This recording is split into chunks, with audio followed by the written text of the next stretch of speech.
BharatShakti.in is both unique and a first-of-its-kind website designed to be a one-stop platform for the Indian defense industry. Bureaucrats, OEMs, senior management of defense industries, in effect, every stakeholder who deals with defense procurement. BharatShakti.in's motto is self-reliance in defense. We believe a sound national defense establishment needs to be supported by a surging Indian defense industry. Bharat Shakti's interpretation of Make in India encompasses design, development, R&D, manufacture, upgrade, testing, and maintenance capabilities. BharatShakti.in has, in its short existence, already set a high benchmark in analysis, interviews, and reports on the Indian defense sector. Today's conclave, a joint exercise undertaken by the Integrated Defense Staff and BharatShakti.in, explores the theme of enhancing defense capabilities through cooperation. It is a unique step forward, and we have this afternoon under this roof our political leadership, foreign defense attaches, military leadership, corporate leaders, members of the strategic community, distinguished delegates, and defense specialists. For all of us, irrespective of our nationalities, we understand that the new world order needs to be based on cooperation. We have common threats and common goals that we need to pursue together. Cooperation is called for, whether it is a tsunami, a major earthquake, an epidemic, or a terrorist or fundamentalist attack.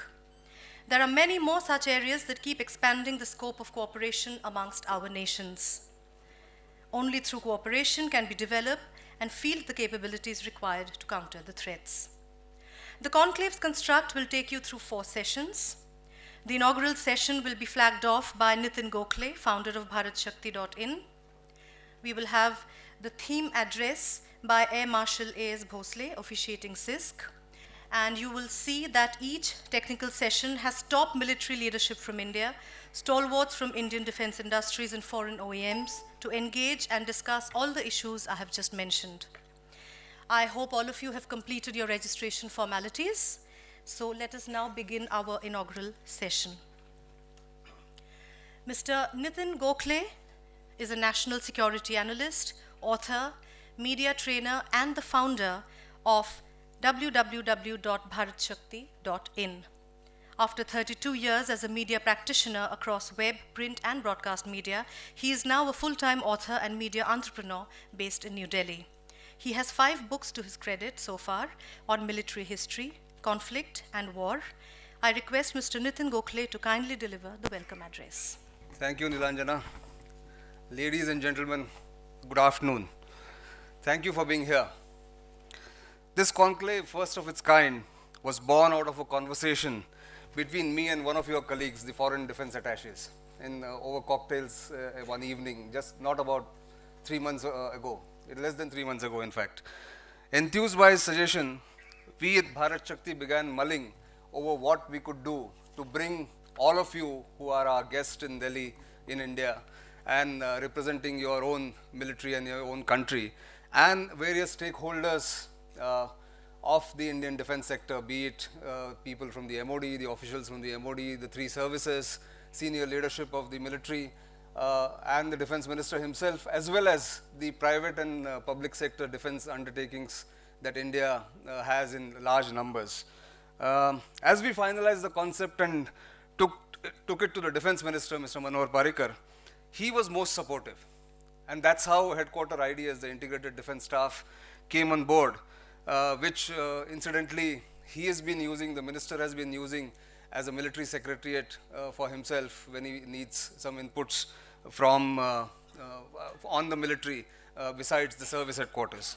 So the minister directed the headquarter ideas to have a collaboration with us in our concept that we had conceptualized. But conceptualizing the sessions was a big challenge. We had a question uppermost in our mind: what did we want to achieve? What are we looking for in this kind of a conclave? First of its kind, unique. And since the government is keen on increasing the role of private, medium and small sector industries in the defense sector, as well as boost Make in India, we thought we'll get them all together, and of course the leading lights in the defense industry, the little bigger companies. So we got them, we got in touch with them, we got in touch with the defense public sector undertakings. We asked them whether they would be interested in meeting India's friends who are here, those who are posted in Delhi. And that's, as I said, the question really began and this concept really came into our minds, in my mind and my team's mind, when one of you asked this question, that how do we get more information, how do we interact with the Indian defense sector, which seemed to be going on a new path. Then came the foreign OEMs, the foreign original equipment manufacturers, who have big plans for India and use India as an export hub in the future. So therefore, they were keen to share their plans for India as well as for exports from India. So with this background, we began putting together a program. Some friends among the foreign DAs wanted to interact with the defense minister.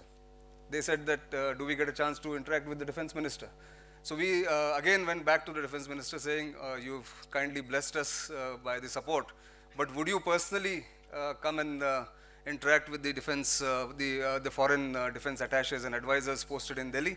So he said, by all means, he'll be happy to join us, and he will soon. In fact, he is just attending a meeting called by the Prime Minister. So this morning, he told me that why don't you start off on time, don't delay the program. I'll come and join you within an hour or so, the moment he leaves the Planning Commission meeting that is currently on in Vigyan Bhavan. So there will be a chance for a lot of question answer, and you will be happy to know our guests here and everybody who's here. He said that I will not speak myself for more than 5 to 7 minutes, maximum 10 minutes, and I want to leave at least half an hour to 40 minutes for question answers. If you have queries to him, if you have any questions about the Indian defense industry, defense policy, India's policy for exports, all that he is willing to address and answer, and we'll try and accommodate as many questions as possible. I'm grateful that so many of you have responded to our invitation. We at Bharat Shakti are also encouraged by the fact that so many industry stalwarts, senior military leadership from all the three services and from the Ministry of Defense have responded to our request and are present here or will join us in subsequent sessions. But above all, this forum would not have been possible if all of you, our guests, the foreign defense attaches from different countries, ranging from Latin America to East Asia and from Africa to India's immediate and extended neighborhood, had not responded so enthusiastically to our invite in such large numbers. I'm grateful. I'm happy to announce that we at Bharat Shakti have decided to make this an annual affair. And next year in 2017, we will hold this conclave on 8th of September, more than a year from now. I hope we'll have a fruitful discussion, interaction in the subsequent sessions. May many partnerships be forged, and let this be a beginning of a long association between different people, organizations, and countries. Once again, I welcome all of you, and thank you for being here.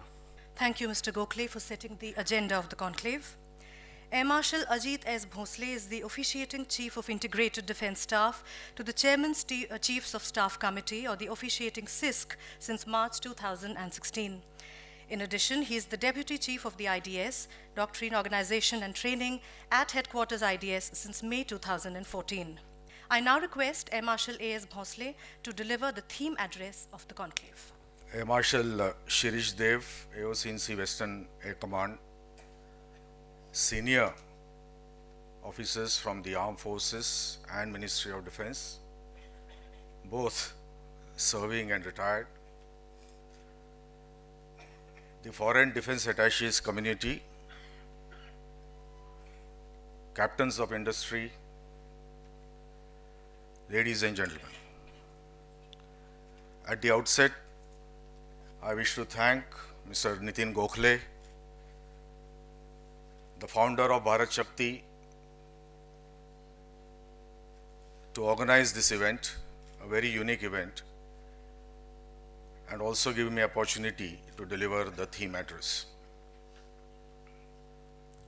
This indeed is a historic occasion, as we all know.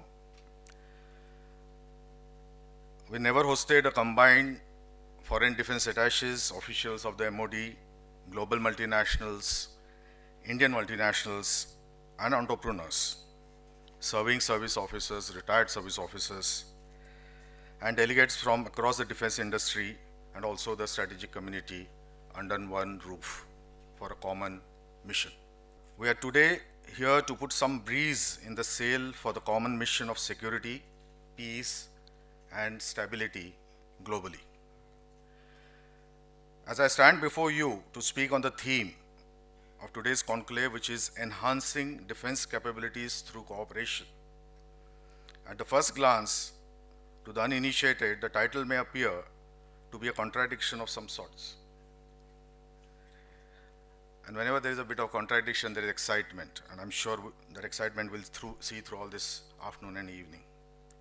Logically, one may ask the question that how can our or any nation's defense capability be enhanced through mutual cooperation? Even the motto of the organizer, Bharat Shakti, is self-reliance in defense. In the next few minutes, I'll attempt to address this question and also touch upon the theme of today's conclave.